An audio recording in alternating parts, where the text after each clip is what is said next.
નમસ્કાર, આપ જોઈ રહ્યા છો સ્પાર્ક ટુડે ન્યૂઝ. વડોદરા શહેરની એસએસજી હોસ્પિટલમાં ફાયર સિસ્ટમની આકસ્મિક તપાસ સ્પેશિયલ ફાયર ઓફિસર દ્વારા કરવામાં આવી.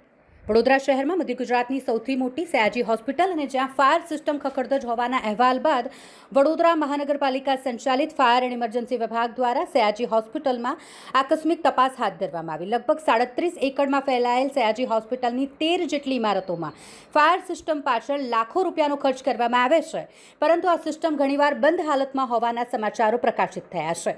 જે બાબતે ધ્યાને લઈ વડોદરા ફાયર બ્રિગેડના સ્પેશિયલ ફાયર ઓફિસર દ્વારા હોસ્પિટલના તમામ ફાયર સાધન સામગ્રીઓની આકસ્મિક ચકાસણી કરવાની કામગીરી કરવામાં આવી. આ કામગીરી પૂર્ણ થયા બાદ ફાયર વિભાગ દ્વારા ક્ષતિગ્રસ્ત ફાયર સાધનો અને જવાબદાર અધિકારીઓ સામે કાયદેસરની કાર્યવાહી કરવામાં આવશે તેવું સ્પેશિયલ ફાયર ઓફિસર નફીસ મલિકે જણાવ્યું છે. હાલ ફાયર વિભાગના અધિકારીઓ દ્વારા કડક કાર્યવાહી કરાઈ છે કે ફક્ત કાગળ પર કાર્યવાહી કરી સમગ્ર મામલે ભીનું સંકેલાઈ જશે તે આવનાર સમય જ બતાવશે. Fire safety officer Nafees Malik છું. અહીંનું આપણે જે ફાયરના સાધનો લાગ્યા છે એમની તપાસ કરવા માટે આવ્યા છીએ. બરાબર છે કે નહીં? સર, અમુક જગ્યાએ સેફ્ટી નથી ફાયરની, અમુક જગ્યાએ પંપનો ઇસ્યુ. બીએમસીએ નોટિસ બી આપી છે, વારંવાર નોટિસ આપે તો બી આ લોકો કરતા નથી. ના, એ ચેક કરવા માટે જ આવ્યા છીએ અમે. એ બરાબર ચાલે છે કે નથી ચાલતું એનું પ્રોપર ઇન્સ્પેક્શન થશે અને પછી એ રિપોર્ટ અમે બનાવીને બીએમસીમાં સબમિટ કરીશું. કઈ કઈ જગ્યાએ તપાસ કરો? તાત્કાલિક છે સર્જરી બધી લગભગ 13 બિલ્ડિંગો છે. શંકાસ્પદ એવું કંઈ દેખાયું ચાલુ મશીન ઘણા બધા છે રિપોર્ટમાં આવશે.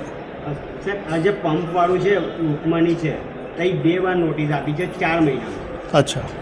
પંપ ચાલતો નથી, એક પંપમાંથી 2 કામ ચાલુ કરે. બીએમસીએ 2 વાર નોટિસ આપી તો બી ફાયર ઓફિસર કશું કરતા નથી. પીઆઈયુબીને કામ આપી દીધું છે બીજી નોટિસ આપ્યા પછી.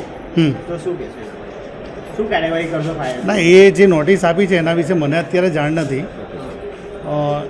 મેં બી ચેક કર્યું, પંપ મેં ચાલુ કર્યું તો ચાલુ થયું છે અને હજી પણ જે ઇન્સ્પેક્શન છે એ ચાલુ છે, પત્યું નથી. ઇન્સ્પેક્શન લગભગ આજના દિવસમાં પતી જશે. આપ ક્યાંથી આવ્યા? અહીંયા બરોડાથી જ. શું નામ આપતા? નફીસ મલિક, આપનો ફાયર સેફ્ટી ઓફિસર સ્પેશિયાલિસ્ટ.